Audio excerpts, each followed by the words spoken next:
Hi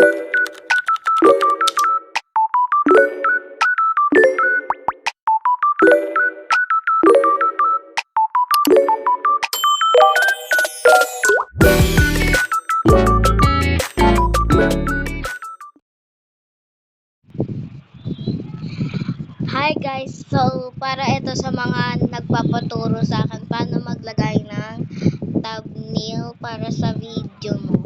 So, 'di ba guys, wag mo munang agad i-upload diyan. Pero pag na-upload mo na, easy din naman.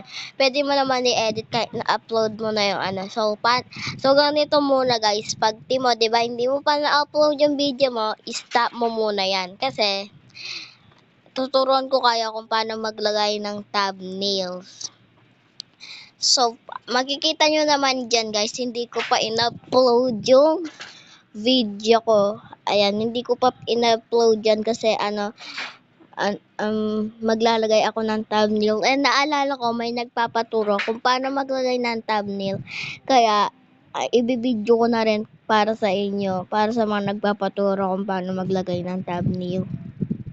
So, first, syempre, ayan, di ba, makikita nyo dyan. Pindutin nyo muna yung create a title. Syempre, maglalagay muna kayo ng title. Baka makalimutan nyo pa eh. So, ayan guys, nalagay ko na pala yung title nga dyan. So, katapos, dapat talaga, ayan, nalagay ko na nga yung title guys. Ayan. Tapos, makikita nyo dyan is, sa taas ng video nyo, sa taas ng add details, may makikita kayo dyan na parang pen. Pindutin nyo yan. Ayun. Tapos, mapupunta na agad kayo sa gallery. And ayan, pili ko lang ng thumbnail na gusto mong ilagay sa video mo. Ayan. So, ito. Ito yung ilalagay ko. Ayan, oh. Ayan. Tapos, kapag nakapili ka na ng picture, ayan, may nakalagay naman dyan na edit thumbnail. So, tapos nyan is, pindutin mo na yung done.